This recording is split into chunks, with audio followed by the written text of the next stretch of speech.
Hi, I'm Emilia. And I'm Yvonne. Together, we wrote a book on female friendships, and boy, do we have questions. We're here to continue the conversation and help women to navigate, cultivate, and celebrate female friendships.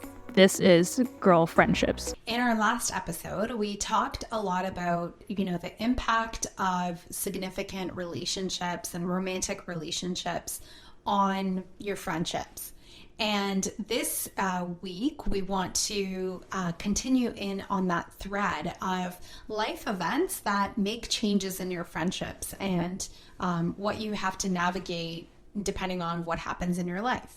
And specifically, we're going to focus on moving and relocation, whether it's you or your friend who moves. How can this impact your friendship?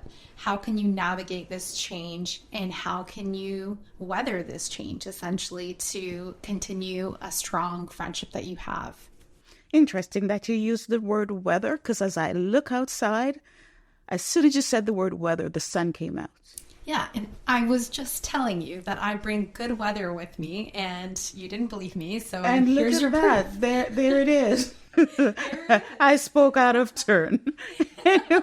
Anyways, so what happens when we have a friend who decide to leave us because they have to move for a better opportunity? They got married or something, they got a new job or something, and they have to move. So we were discussing if I was 15 years old. So in my head, my 15-year-old self would go, oh my gosh, you can't leave me. We are friends for life. And, I'll be, holding on to you and making sure that you don't leave, or I will be bugging my folks that they had to move because I could not live without you. But my older self, in my head, I'm still being 15. What? You gotta move? That's what I'm saying in my head. But outside, because I'm supposed to be mature and have it together and want my friend's best interest at heart, I'm going, okay, that's good. But inside, I'm not feeling any of that. I'm feeling that. Yeah. Yeah, and I think it's important to say that regardless of your age, you become entwined with people in your life, right? And the more time you spend together, whether it's a daily basis, a weekly basis, a monthly basis, it doesn't really matter. The more entwined your life is with somebody else's, the harder it's going to be when that changes. And I think for a lot of people, that first change happens maybe when you're leaving high school. I know that was certainly the case for me when, I left high school and I went to university in another city. So that was kind of the first time I was weathering this change with my friendships where we were no longer in the same city. Oh, okay. And I have two things that have come to my mind, and both of them are fighting to get out at the same time. So let me just concentrate on the first one, because as you were thinking, I was thinking about my brother, who is like, we're the two youngest in the family, but we're really, really good friends. And so we got married within about a year of each other. We had kids who were roughly the same age. And then I remember one day he said, they're moving, not just to the burbs, they're leaving the country. And I'm going, we're leaving the country. Like, this is the brother who, we've been together since we were children. And we came to Canada together. He went to Alberta. I always feel like I'm chasing him because he always goes someplace and leave me because I'm the youngest. So I'm always trying to find him wherever he is. But I remember how that hit us because every weekend when we had kids, this is where we'd hang out. We'd be at their place or they'd be at our place, or we'd go do brunch together or some kind of kid-centered activity. And I just remember thinking inside my head, my 15-year-old self was like, oh my gosh, this can't be right. And I wanted to weep. But outside, my grown-up self was saying, okay, but I guess we'll have to come visit lots, right? But how do you deal with those conflicting emotions, right? You want to cry on the person's neck and say, please do not leave me. But also that You can't prevent it. It's just, it has to happen. Yeah. So what do we do with our feelings when we're feeling all of that conflicting emotions? It still hurts me to this day to think about. Oh, I can imagine. I can imagine. You said your brother lives in Atlanta? Yes. Yeah, so it's a big change for sure if you're spending every weekend together, and you're going to have some big feelings around it, regardless of your age, right? But that's when you reminded me that he was my friend, not just my brother. Yeah, you're maybe even your best friend, you could say. Yeah, she told me that my brother was the best friend I thought I never had. And it was a revelation. Just a moment there. It was a revelation. I had a little pause there. Yeah, which is so funny because, in the book I talk about how my sister was my first ever best friend, and she still is. And it's interesting how even as you read that, it never clicked for you that... Never clicked. Yeah. Sometimes it takes years for the penny to drop. But we eventually get there. Yeah, totally. Don't go be casting stones at me. No. I've never. That's why we have these conversations, right? Because it really brings things to the forefront of our mind that we hadn't considered before, right? And so, as I was saying, regardless of your age, whether you're 15 or you're 50, you're allowed to have big feelings around your friend moving and big change happening in your life. And I think that the way to make space and deal with those feelings is to be honest, not in a blunt, please don't move kind of way. But in a way that's saying, wow, I'm so happy for you that you are, making this change that's going to help your career, help your relationship, or, I know that you've always wanted to experience living in a different place, and really be empathetic and think about those reasons why your friend is leaving, and think about all those reasons that you're happy for them, that, they're getting that wish, and then saying, wow, but, I have to tell you, a part of me just wishes that you didn't have to move. 90% of me. 90%, 80%. Doesn't matter what percentage, right? But I think that if the person in your life, your friend or your sibling or whoever it is that you have this friendship with, if they can hear that you're happy for them and you see all the reasons why this is such a great thing for them, and you want to celebrate them, and you want to be there at the going away party and popping champagne and whatever else it is, then that you're absolutely going to be there for them. But at the same time, it's bittersweet. It's bittersweet. And honoring that for both of you, right? Because I would never assume that those feelings only go one way. But, I don't know if it's a but, and whatever. I'm thinking as you speak that there are people who left my life. At the time, I thought, I'm going to be devastated. And then I moved on. Mm-hmm. So this is what years and wisdom have taught me. But there's some people who are so entrenched in our lives that we really can't picture how we're going to move on without them. And maybe later on we'll talk about, so what makes some friendships survive distance? Mm-hmm. What is it about that? So was I friends with the person just because it was convenient? Because you mentioned earlier that you had school friends. And I remember Jessica spoke earlier in one of the episodes about, their friends she had, and they were just friends at school. Yeah. So sometimes we're in friendships and it will be hard to lose those friendships, but they're proximity friends. I mean, they're close by, they're convenient. When I'm in this space, you're my friend. When I'm work at this place, you're my friend.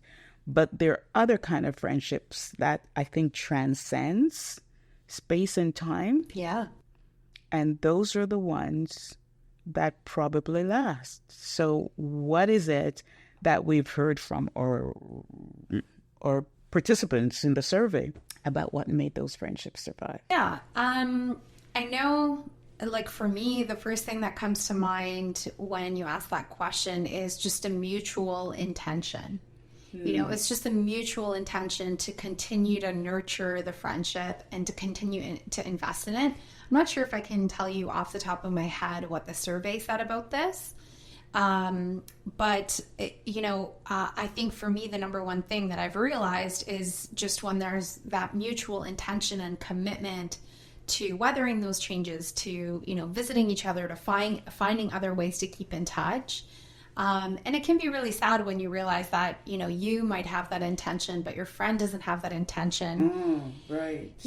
And I think one of the things that I've learned over the last, honestly, even 6 months, is that maybe even a year, is that sometimes, things kind of fall apart for some time. Like maybe fall apart's a strong word, but, let's say whether it's, your friend or your sibling that moves to another country. So maybe there's a period of time when you're not as close and you're not talking as much. And then at some point, something clicks or changes, and then that intention returns. So I think these things ebb and flow, but overall, I think it's just that mutual intention and commitment to nurturing the friendship in new and different ways. And I think both people kind of have to be open-minded to this new phase. I think if one person's kind of clinging to, well, it should be like this and you shouldn't be moving, or or we should be talking every day. To maintain the status quo. Yeah. I guess basically what you're saying, changes will happen in life. Yeah. And we have to navigate them, but in our really close friendships, it will take a toll. It will be a loss that we have to mourn, or a change that we still have to mourn, because it's a change, right? Yeah.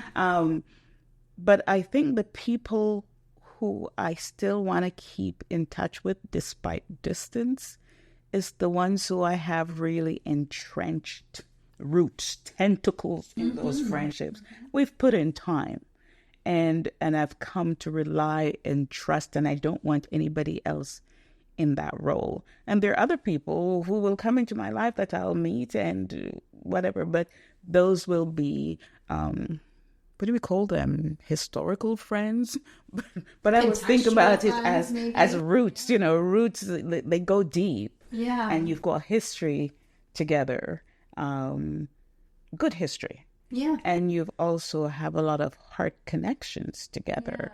Yeah. They've been there for you through some thick and thin and stuff like that. So those ones I usually will fight hard to keep, even though there's distance between us. Yeah. And I think that's one example of a type of friendship that, could be important to continue to nurture that bond. I think another example is just someone that you feel very connected to because maybe you're in a common space. So I have a friend who's a fellow entrepreneur, and, she was kind of starting out in her business at the same time, and I was starting out in my business. Maybe she was like a year or so ahead of me. But, we have that mutual topic, that thing that, we're kind of navigating at the same time that we want to talk about. So for me, that friendship has become so important because, we open up to each other about all the different entrepreneurial things that we're going through on our journeys. Right. So sometimes it's something that you have in common that's really important, and that friend maybe gives you something that no one else, maybe not no one else, but maybe few other people do.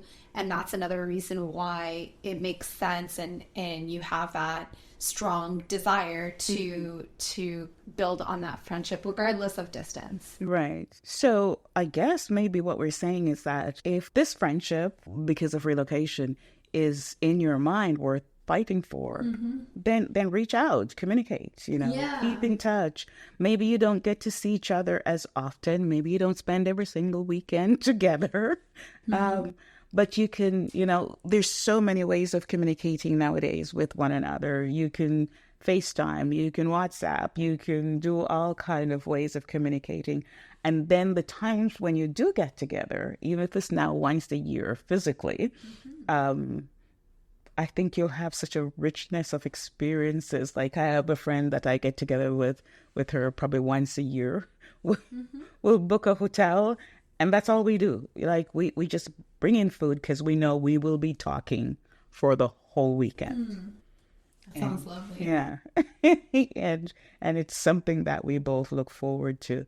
But yeah, there were deep roots and history in that. And we have seen each other through some really rough patches. So there are people who knows, I heard somebody use the term, they know where all the skeletons are buried in your closet, right? And they still love you.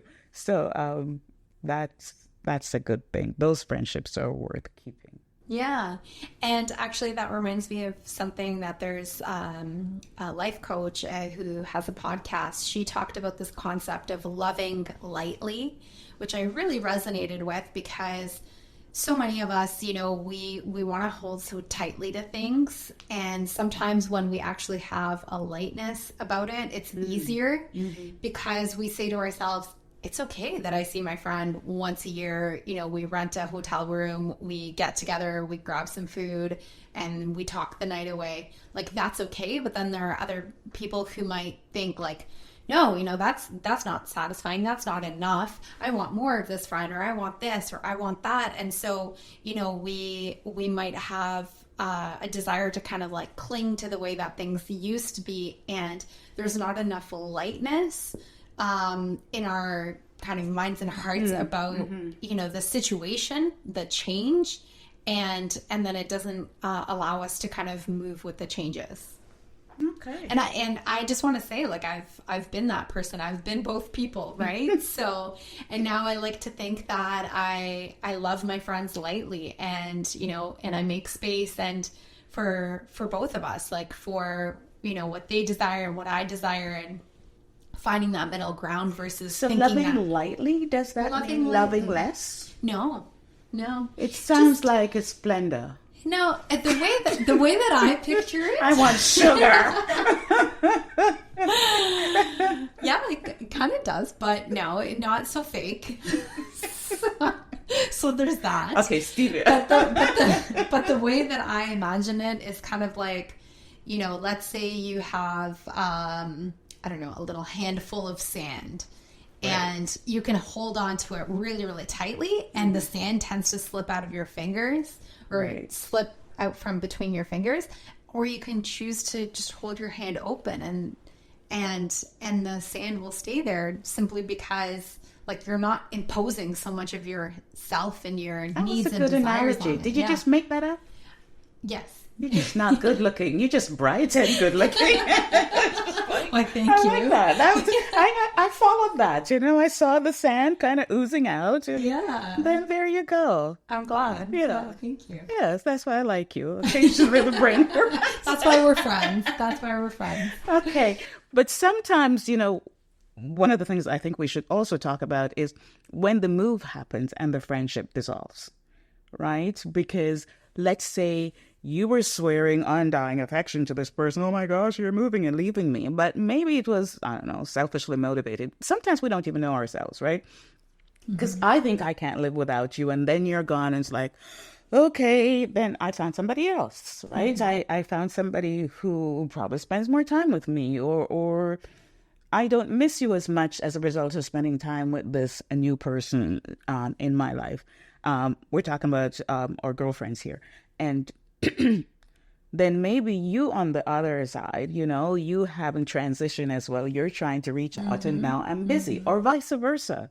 So sometimes the friendships don't last the transition. I moved to the suburb. I moved to another country. I moved to another city.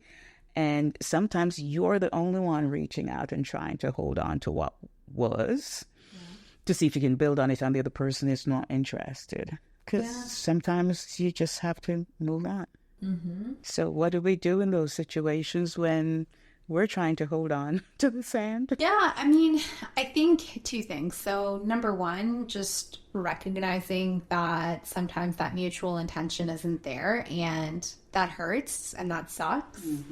And, you know, we're allowed to grieve that loss, or, you know, even grieve that realization that, you know, that we didn't seem to mean as much to this person as they meant to us, which, by the way, isn't always true. Just because, you know, a friendship falls apart doesn't mean that you didn't mean the same thing to them. It just means maybe they have different priorities moving forward. Like, I'm not really sure.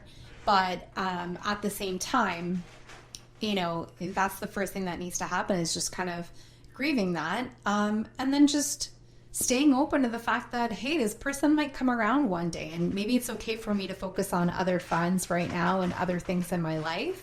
And maybe this person will come back around, and that's happened in my life, and I've come back around to people as well. So, you know, that's something to keep in mind as well. So it's to allow for maybe time. Sometimes all you need is time, and sometimes the friendships come back around. Yeah. Or maybe, as we talked about, I think in one episode, if not, we'll talk about it soon, some friendships are just for a season. Yes. Yes. And the season is ended. The season has ended. As the weather goes to overcast. This is so prophetic. Whatever we're doing, it's shifting stuff in the atmosphere outside. Yeah, and it's like, you know, when the fall comes, I'm often mourning the summer, and sometimes you have to mourn that friendship that was there for a season, and that season didn't last. So with that said, you know, thank you so much for joining us for this episode as we look at relocation. We're going to talk in the next one about, what are we going to talk about? We're talking about life events, and I can't remember. What did we just Life events, yeah. So just the impact of having kids or not having kids. Oh, children. Oh, yes. Goodness, we need to talk about children. Yes. Children changes relationship. Oh, yeah. Tune in next time, because I have lots to say on this subject. Tune in. Yes. You've been listening to the Girl Friendships Podcast with Yvonne and Emilia. Thanks for listening. You can find us wherever you listen to your favorite podcast. Leave a comment, please, to let us know your thoughts. And come back next time for another episode of Girl Friendships.